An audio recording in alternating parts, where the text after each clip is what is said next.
देखो, पिछले क्लास में हम लोग पढ़ लिए थे कि गिनी पिग के अंदर क्या क्या था, जीन उसके, और साथ साथ मेंडल के नियम के अनुसार हम लोग पढ़ लिए थे कि मेंडल के नियम के अनुसार जीनोटाइप और फिनोटाइप रखा जाता है। हर एक पौधे का भी जीनोटाइप और फिनोटाइप होता है, एक गिनी पिग का भी क्या है, जीनोटाइप और फिनोटाइप। अब बताइए हमको आप लोग कि फिनोटाइप जो था वो द्विसंकर संकरण में कितना था?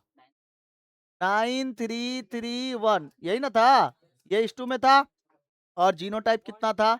1:2:1, 2:4:2, 1:2:1, यही ना था जीनोटाइप। ये क्या था? फिनोटाइप।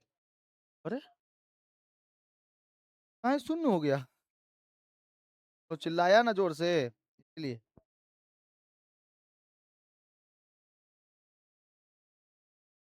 समझ में आ गया?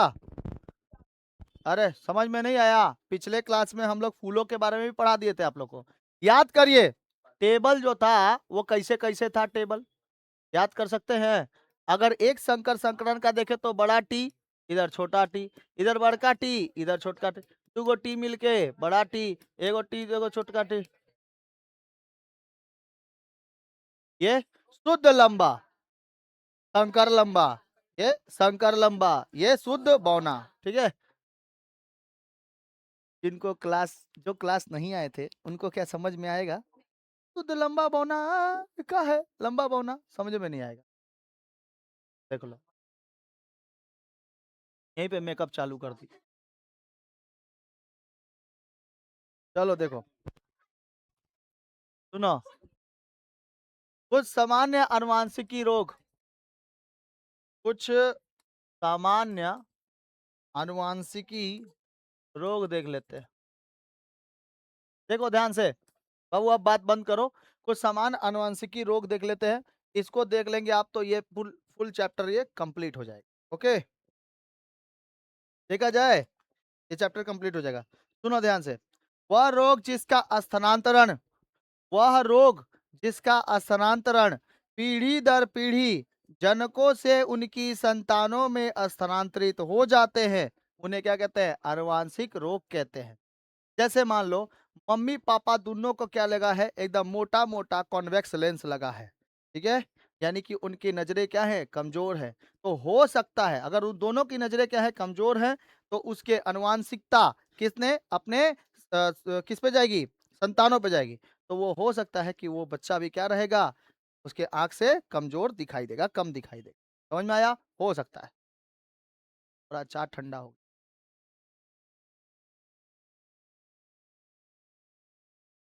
हाँ पानी है, पेट में जाके मिल जाएगा कोनो। तो अथवा अनुवांशिकी या संचारित रोग कहा जाता है। बच्चों में यह अवस्था या इसके लक्षण जन्म के समय ही उपस्थित रहते हैं। इसका कारण है जीन की असमर्थता। जीन अगर असमर्थ है तो आपके मतलब बच्चों में भी क्या रहेगा? वही दोषपूर्ण जीन जाएगा। जैसे मान लो कि मम्मी पापा से जो जीन मिला, आपको याद करिए, ये बताए थे क्रोमोसोम्स की संख्या कितनी होती है? 46 होती है ना? इसमें ऑटोसोम होता है और ऑलोसोम होता है। अर्धसूत्रीय विभाजन बताए थे, इसमें कितना कितना होता है? 44 प्लस 2 होता है। इसमें भी कितना होता है? अरे ये मान लो कि एक्स और वाई है, और ये वाला क्या है? एक्स और एक्स। तो बताइए इसमें कितना हो जाएगा? 44। तो इसमें भी कितना होगा? 44 एंड 2। तो 44 एंड 2 मिलके कितना हो जाएगा? 46। तो इसमें एगो ऑटोसोम होता है, एगो ऑलोसोम होता है, देखो। तो इसमें से इतना आया 22। अब मान लो इसमें से ऐसा एगो जीन था जो आंखों के क्या बता रहा था? रंग बता रहा था। कोई ऐसा जीन था जो आंखों की मतलब क्वालिटी को बता रहा था कि कितना ज्यादा वो मतलब ठीक ठाक है कि नहीं है। कोई ऐसा था कि बालों के रंगों को बता रहा था। कोई ऐसा जीन था जो बॉडी के रंगों को बता रहा था। ये सब के सब जीन क्या जाएंगे? उसके संतानों में जाएंगे। इधर से भी 22 गो आएगा, इधर से भी 22 गो आएगा, दोनों मिला के कितने हो जाएंगे? 44 हो जाएंगे। अब इसके अंदर से सेक्स क्रोमोसोम्स आएँगे। तो सेक्स क्रोमोसोम्स आएँगे तो इसमें से कौन ठो आएगा? एक ठो आएगा, या फिर आया क्या चीज़? एक्स, और यहाँ से आएगा क्या चीज़? एक्स, तब पक्का वो क्या होगी? लड़की होगी। तो ये जो एक्स एक्स क्रोमोसोम्स आए, ये क्रोमोसोम से वो क्या होगा? गर्ल बनेगी। ठीक है?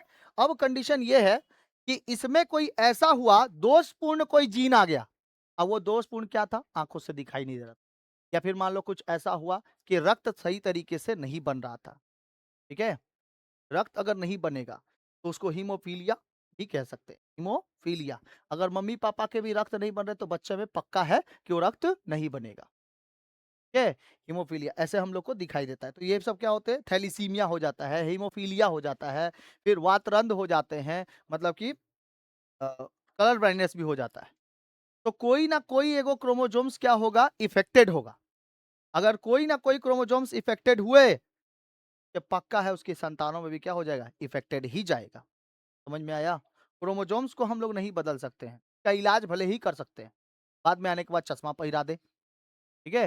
नहीं होता है कोई-कोई मम्मी-पापा को देख लेना ना, अगर बहुत ज़्यादा क्या है, अगर उनके चश्मा लगा हुआ है ना, तो उनके बच्चों को भी बंगालीज़ में बहुत ज़्यादा होता है, ये देखा जाता है। बंगाली लोग नौकरी भी करते हैं, चश्मा पहन के ही, तो हाई-हाई डेफिनिशन का उनका नौकरी होता है।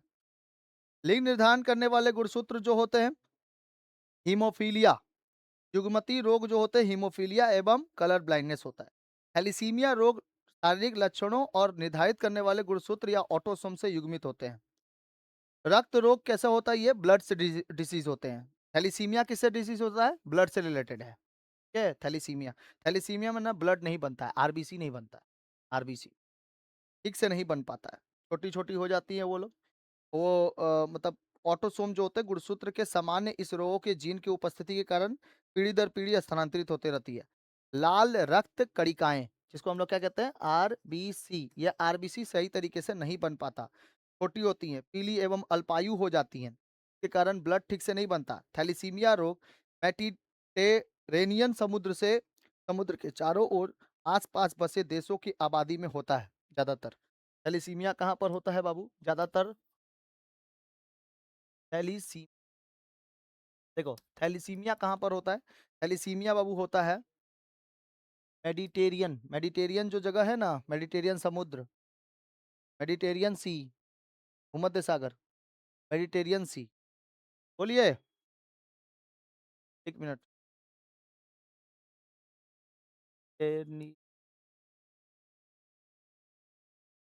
मेडिटेरियन सी, यही तो आया है।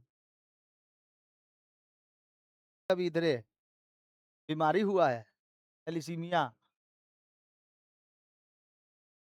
सब बीमारी निकाल देंगे इधर से। लाल पीला हरा का बीमारी जो है ना, सब निकल जाएगा। थैलीसीमिया रोग सबसे ज्यादा कहाँ पे दिखाई देता है? मेडिटेरियन सी वाले जितने भी लोग हैं ना, उन लोग अंदर सबसे ज्यादा थैलीसीमिया दिखाई देता है। बिकॉज उनके पेरेंट्स हैं वो भी थैलीसीमिया से ही क्या है? ग्रसित है, तो उसके बच्चे भी क्या होंगे? थैलीसीमिया से ग्रसित होगा। समझ में आया कि नहीं आ गया? तो उसके अंदर जो ब्लड चला जाता है, वो ब्लड सब के सब कैसे होते हैं? थैलीसीमिया से ग्रसित हो जाते हैं। इसीलिए निरंतर पीढ़ी दर पीढ़ी क्या होती है? वो लोग की संतानें भी थैलीसीमिया से रहता है। थैलेसीमिया कैसा रोग है? ये ब्लड को क्या करने देता है? नहीं बनने देता है। ब्लड नहीं बनता है, ब्लड नहीं बनता है। साथ साथ क्या चीज रहता है इसके अंदर? आरबीसी भी रहता है, आरबीसी भी नहीं बन पाता है। आरबीसी अगर नहीं बन पाएगा तो ब्लड ऑलरेडी नहीं बनेगा। समझ में आ गया? और इसके अंदर लड़ने की शक्ति नहीं होगी। ब्लड के अंदर एक लड़ने की शक्ति होती है जिसको प्लेटलेट कहते हैं। देखो ब्लड के अंदर तीन चीजें होती हैं, एक आरबीसी होता है, एक डब्ल्यूबीसी होता है, और एक क्या होता है? प्लेटलेट होता है। प्लेटलेट, तो प्लेटलेट क्या करता है? शरीर के अंदर शक्ति प्रदान करता है, ब्लड, ठीक है? ये ब्लड का ही हिस्सा होता है। अगर यह हीमोग्लोबिन अगर वंशानुगत असमानता रहेगी जिसके कारण आरबीसी आसानी से टूट जाते हैं। यह रोग स्त्री और पुरुष दोनों का समान रूप से प्रभावित होता है। स्त्री को भी रहेगा, पुरुष को भी रहेगा। बार बार उसको ब्लड चढ़ाना रहेगा। ब्लड हर एक महीने ना उसको क्या चढ़ेगा? ब्लड चढ़ेगा। ब्लड नहीं बनेगा तो ब्लड चढ़ाना नहीं पड़ेगा। इसीलिए ब्लड बैंक में क्या रखा रहता है? ब्लड रखा रहता है, ठीक है? के हिसाब से उसको चढ़ाया जाता है। अच्छा, थैलेसीमिया को आयरन का अत्यधिक जमाव होता है, हृदय, यकृत और अंतःस्रावी तंत्रों के क्षतिग्रस्त कर सकता है। यह क्षति के लिए विशेषता का पता आयरन अगर नहीं है ना किसी के अंदर, शरीर के अंदर आयरन अगर नहीं बनेगा तो आरबीसी नहीं बनेगा। आरबीसी नहीं बनेगा तो ब्लड नहीं बनेगा। अब ब्लड नहीं बनेगा तो पूरा शरीर क्या करेगा? एकदम सुस्त पड़ल रहेगा। और किसी का अगर तबीयत बहुत ज्यादा खराब है तो उसका अपना भाई ब्लड व्लड चेक कराओ, शरीर ब्लड चेक कराओ, ब्लड में कोई खराबी वराबी तो नहीं, ठीक है? ब्लड अगर मजबूत रहेगा ना, ब्लड अगर मजबूत रहेगा तो शरीर कभी बीमार नहीं पड़ेगा, और उसको मजबूत करने के लिए चिरैता पीजिए। खाली एक ही बात, सही बात बोलते हैं कि कुछ भी तबीयत खराब हो चिरैता पियो। तो क्या हो गया, सप्ताह भर में एक बार पीना चाहिए। सप्ताह भर में एक बार चिरेता कम से कम पीना चाहिए, ब्लड क्या हो जाता है, साफ हो जाता है, ठीक है। लेकिन बेटा तुम लोग तो खाली बाहर बाहर का बर्गर चाउमीन पिज्जा। आगे देखो, थैलीसीमिया समझ में आ गया। थैलीसीमिया किससे संबंधित रोग है, ब्लड से संबंधित रोग है। आरबीसी बनता है, नहीं बनता है, बार बार ब्लड को क्या किया जाता है, चढ़ाया जाता है। कहाँ पर होता है सबसे ज्यादा, मेडिटेरियन सी के पास होता है सबसे ज्यादा, कहाँ पे, मेडिटेरियन सी, ठीक है। वंशानुगत चलता है, वंशानुगत। वंशानुगत मतलब माता पिता को अगर है थैलीसीमिया तो बच्चे को भी क्या होगा, पक्का 100% थैलीसीमिया, ठीक है, ब्लड से रिलेटेड है। अच्छा, एक वो होता है हीमोफीलिया। यह लिंग गुणसूत्र में संबंधित अनुवांशिक रोग है। प्रारंभ में इस रोग के केवल पुरुष में ही संचारित थे, लेकिन अभी महिलाओं में भी होना चालू हो गया है। एक्स गुणसूत्र क्या हो जाता है, हीमोफीलियन हो जाता है। बिल्डर्स लोग रोग जो होते हैं वो लिंग गुणसूत्र में संबंधित एक प्रमुख रोग है। हीमोफीलिया एक असाधारण रक्त शरीर से बाहर निकलने वाला अनुवांशिक रोग है, जो आरंभ में पुरुषों को प्रभावित करता था, लेकिन स्त्रियों द्वारा संचारित होता था। यह रक्त जमने के कारण एंटी हीमोफिलिक ग्लोबुलिन की कमी के कारण होता है, जो एक्स गुणसूत्र में विशिष्ट जीन के संबंधित होते हैं। या जब ये इसका काम क्या है सुनो, मतलब इसके फलस्वरूप रक्त जमने में बहुत देरी होता है। हीमोफीलिया से क्या होता है बाबू, देखो थैलीसीमिया में क्या बनता है, ब्लड बनता ही नहीं है। थैलीसीमिया में ब्लड बनता ही नहीं है, और हीमोफीलिया में, हीमोफीलिया, सुनो, एक बार कहीं पर अगर कट लग गया, कहीं मान लो कट गया, तो उसको जमने में बहुत ज्यादा टाइम लग जाएगा। ये विटामिन के को खा जाता है। किसको खा जाता है, विटामिन के। विटामिन के की वजह से ही क्या होता है, रक्त का थक्का बनता है ना। विटामिन के की वजह से रक्त का थक्का, और प्लेटलेट की वजह से रक्त का थक्का बनता है, इसमें विटामिन काम करता है। विटामिन के की वजह से रक्त का थक्का बनना चालू हो जाता है। जैसे ही देखना कहीं पे कटेगा, कोई हिस्सा कटेगा, जैसे मान लो कोई नया नवेला है कोनो, एकदम नया नया, ठीक है, चक्कर में पड़ा हुआ है, तो वो क्या करेगा, लेके आएगा, जाओ हम तुम्हारे लिए क्या कर लेंगे, नस काट लेंगे। नस काट लिया, नस काटने से क्या होगा, कुछ होगा, काटना है तो क्या काट लो, धमनी काट लो, उड़ जाओ एक के बार में, कहानी खत्म कर लो एक के बार में। इसको क्या कहते हैं, देखो ये वाला जो है ना, ये वाला इसको धमनी कहते हैं। धमनी से भवक भवक के खून निकलता है, इसमें तो धीरे धीरे निकलेगा, ठीक है। सुनो, यहाँ पे कोई देखो, यहाँ पे भी है धमनी, यहाँ पे नहीं है क्या, देखो यहाँ पर भी है धमनी, तो थोड़ा हड़ाए काटो। हड़ाए समझते हो, हाँ हाँ। Any deepest cut is known as हड़ाहे, ठीक है। डीप कट अगर हो गया ना तो क्या कहलाएगा, हड़ाहे काट लिया है। तो हड़ाहे का मतलब क्या होता है, एकदम डीप कट कर लिया है। तो डीप कट अगर होता है तो नींद लगता है, क्या लगता है, क्या नींद लग रहा है तुमको। सप्ताह में तो एक दिन पढ़ने आता है, उसमें से भी नींद ले आता है, आंखें हो जाए। नींद कहाँ आ रहा है, नहीं आ रहा है ना, चलो ठीक है। सुनो ओए, हीमोफीलिया जो है बाबू, बात नहीं, हीमोफीलिया में रक्त का थक्का क्या होता है, नहीं बनता है। हीमोफीलिया अगर किसी को हो गया तो उसमें रक्त का थक्का नहीं बनेगा, याद रखिएगा। रक्त का थक्का नहीं बनता है हीमोफीलिया में, ठीक है। विटामिन के काम करना छोड़ देता है, जिसकी वजह से रक्त का थक्का नहीं बनता है। और अगर कहीं पर कट हो गया, कहीं पे कट लग गया, तो इसका मतलब है वहां पर खून, खून क्या होगा, देरी से जमेगा, खून देर से जमता है, देख ले।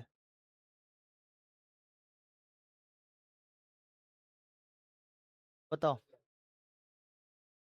बताओ, हीमोफीलिया किससे रिलेटेड है, कौन से, नहीं, कौन से रोग से रिलेटेड।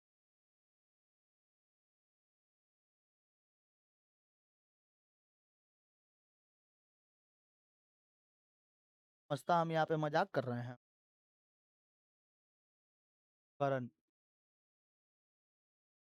क्या समझता है तुम, यहाँ पे मजाक कर रहे हैं हम, यही तो।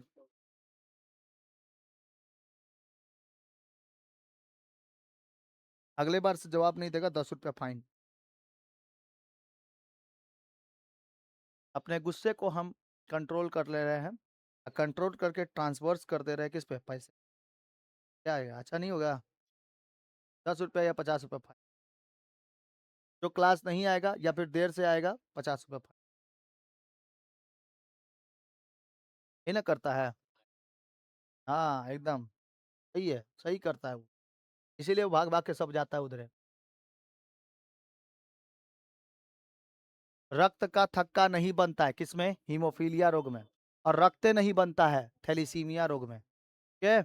एक भी गुणसूत्र अगर खराब हुए, एक भी गुणसूत्र खराब हुए, चाहे मम्मी का चाहे पापा का, चाहे मेल चाहे फीमेल, तो हो सकता है कि उनके बच्चे में भी हो जाए। ठीक है।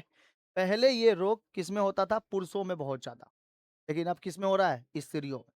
स्त्रियों के जो क्रोमोजोम्स है, मान लो, सुनो सुनो बाबू, सुनो,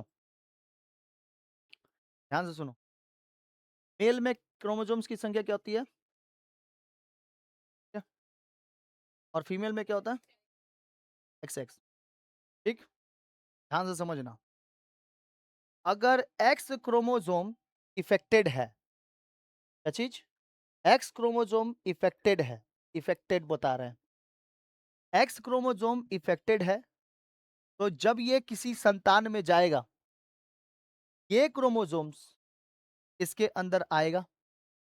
अगर मान लो एक्स क्रोमोजोम वाला आया किसी संतान में, और ये क्या था? इफेक्टेड था किससे? हीमोफीलिया से इफेक्टेड था। तो एक्स क्रोमोजोम अगर आएगा और इधर से भी क्या आएगा? एक्स क्रोमोजोम आएगा, तो क्या बनाएगा? एक्स एक्स बनाएगा ना। बताओ तो, क्या ये एक्स क्रोमोजोम, ये एक्स क्रोमोजोम इसको इफेक्ट नहीं कर देगा? बिकॉज दोनों तो सेम सेम है, इफेक्ट कर सकता है। लड़की को भी क्या हो जाएगा? क्या हो जाएगा? समझ में आया कुछ? समझ में आया कुछ? अब सुनो। एक्स क्रोमोजोम इफेक्टेड था और आया, ठीक। वाई क्रोमोजोम इफेक्टेड नहीं था, वाई आया।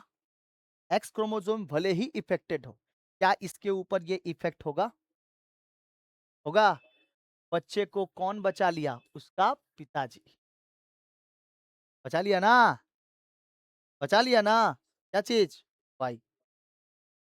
वाई, हाँ, एक्स अगर आएगा तो एक्स एक्स इफेक्टेड हो जाएगा, लेकिन वाई इफेक्टेड नहीं होगा। इसीलिए लड़के को फिर क्या होगा? हीमोफीलिया नहीं होगा। लेकिन लड़की के चांसेस क्या हो जाएंगे? बढ़ जाएंगे। समझ में आया? समझ में आया? किसी भी पोर्शन पे लड़की को इफेक्ट कर जाएगा, लेकिन लड़के को इफेक्ट नहीं कर। अगर वाई क्रोमोजोम्स से बता रहे हैं, वाई क्रोमोजोम्स क्या है? इफेक्टेड है किससे? हीमोफीलिया से। तो इधर से एक्स क्रोमोजोम आएगा, आया कि नहीं? एक्स क्रोमोजोम आया और यहां से वाई आया, और एक्स क्रोमोजोम इफेक्टेड नहीं है। हम क्या बोल रहे हैं? ध्यान से सुनना। वाई क्रोमोजोम इफेक्टेड है हीमोफीलिया से, लेकिन एक्स क्रोमोजोम इफेक्टेड नहीं है। तो मम्मी बचा लेगी कि नहीं बचा बच्चे को हीमोफीलिया होने से? समझ में आया? तो लड़का हुआ तो दोनों तरफ से क्या हो सकता है? बच सकता है। लेकिन अगर दोनों जन को हो, तो वाई वाला क्रोमोजोम भी इफेक्टेड और एक्स वाले क्रोमोजोम भी इफेक्टेड। अगर दोनों जन को इफेक्टेड है, तो क्या हो जाएगा? बच्चे को भी इफेक्ट करेगा। समझ में आया? और बताओ, कुछ समझना है तो और बताओ। आगे बढ़े, आगे बढ़े। जब शरीर के संपूर्ण रक्त को निकालकर पुनः रक्त संचरण यानी ब्लड ट्रांसफ्यूजन किया जाता है, तो थक्का बनाने के कारण उसमें सांद्रता वृद्धि हो जाती है। यह रक्त निकालने की क्रिया ब्लीडिंग या फिर मुलायम तत्वों के सॉफ्ट टिश्यूज के द्वारा जोड़ों से एक प्रभावित भाग को हल्के हल्के लाइट पैड्स से बांध दिया जाता है, और अचल अवस्था में यह अधिकतम उपस्थित एवं स्प्लिटिंग के सहारे लटकता रहता है, मतलब शरीर के अंदर ये होता है। ठीक है। अब देखो, जैसे यहाँ पर दिया है हीमोफेलियक फादर, यहाँ पे दिया है, यहाँ पे दिया है नॉर्मल मदर। देखो, हीमोफीलियन यहाँ पे हम लिखते हैं, यहाँ पे ध्यान से समझ। यहाँ पे देखो, एक्स एच है, वाई है। देखो, जिस पे एच लिखे है मतलब इसको हीमोफीलिया है। एक्स क्या है? हीमोफीलियन है। देखो, ये एक्स जो है ना बाबू, ये एक्स पे क्या है? एच है, मतलब हीमोफीलियन है ये। अच्छा, ये हीमोफीलियन फादर हो गए। देखो, एच वाई है ना, एक्स वाई है ना, तो ये किस में होता है? मेल में होता है ना। मेल में हो गया, फादर हो गए। अच्छा, ये एक्स और एक्स क्या हो गया बताओ? एक्स एक्स हो गया नॉर्मल मदर। इस पे क्या एच है? नहीं है। अब बताओ, इसका क्रॉस कराए, क्रॉस कराया जाए। क्रॉस जब कराएंगे तो देखो इधर क्या मिलेगा? एक्स एच मिलेगा और इधर क्या मिलेगा, वाई। ठीक, तो इधर क्या मिलेगा, एक्स और एक्स। ये तो मेल का हो गया, इधर तो मेल ना हो गया, और इधर क्या हो गया, फीमेल। देखो इधर पे लिखा है ना,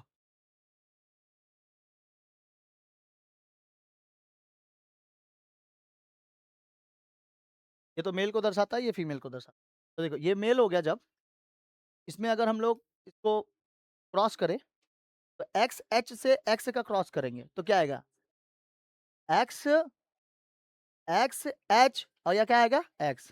ठीक है, अब देखो तो इस एक्स का इस वाई से क्रॉस करेंगे तो क्या आएगा, एक्स वाई।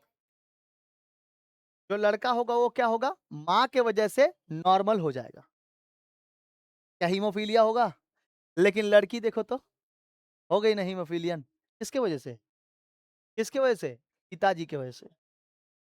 लड़की अगर हुई तो हीमोफीलिया नहीं हो जाएगी, बिकॉज एच क्या है, ये इफेक्टेड है, तो इस एक्स को भी क्या करेगा, इफेक्टेड करेगा। अच्छा, इधर एक्स और इधर एक्स से दोनों ही कंडीशन में क्या होगा, दोनों ही कंडीशन में दोनों ही बच्चियां क्या होंगी, अगर दो लड़कियां हो गई तो क्या होगा, इफेक्टेड होगा हीमोफीलिया। और इधर पे एक्स और भाई क्या होगा, इफेक्टेड, लड़का क्या हो जाएगा, बच जाएगा, नॉर्मल सन। ठीक है, ठीक है।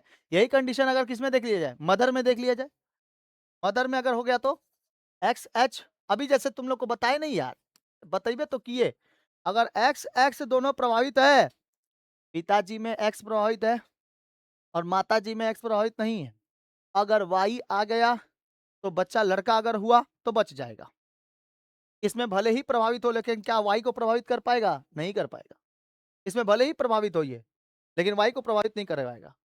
तो बच्चा क्या हो जाएगा, ये लड़की क्या हो जाएगी, हीमोफीलियन हो जाएगी। क्या, आगे बढ़े।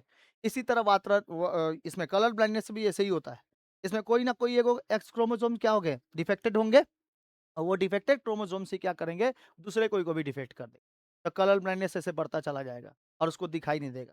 चलो देखते हैं कलर ब्लाइंडनेस किसका किसका है और किसका नहीं। तो एक बार कराए थे ना, तो एक बार नया से करा देते हैं इसमें।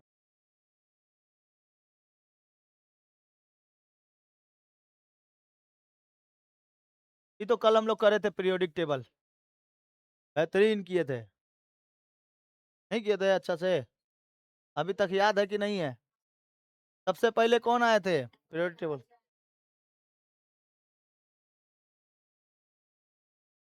साइंटिस्ट पूछ रहे हैं, साइंटिस्ट, रदरफोर्ड, डेवोनियर, उसके बाद टूलैंड, उसके बाद मेंडेलीव एंड मोसले, उनको पूछ रहे हैं हम। रदरफोर्ड तो पदार्थ में नाभिक का खोज किए थे। क्या बताने वाले, कलर ब्लाइंड,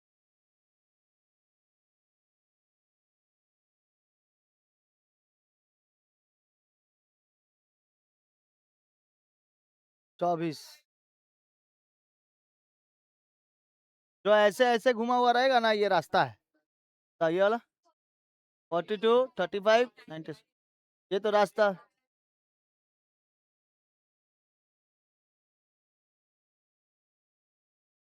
डेविड, हाँ 2 था, 2 है, 2 है।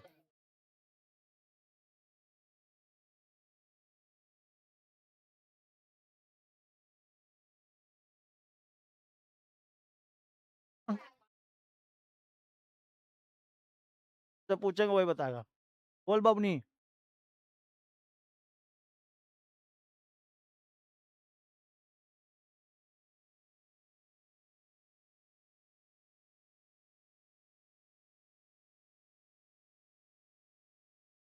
बताएगी बबनी।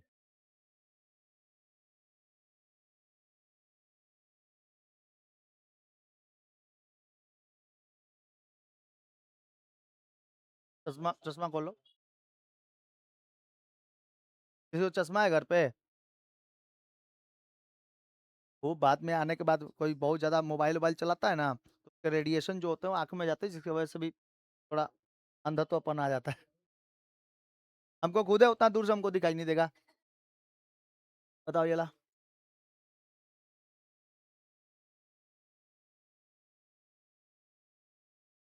हाँ 33 88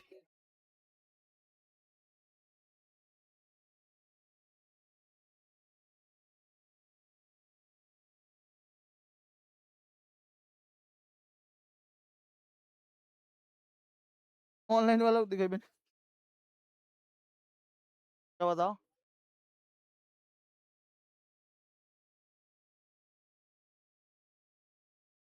कुछ ऐसे टाइप का बना है ना।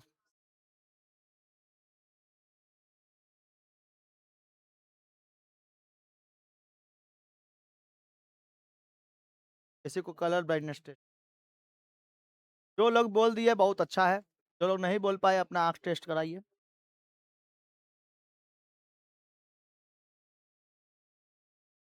ठीक है।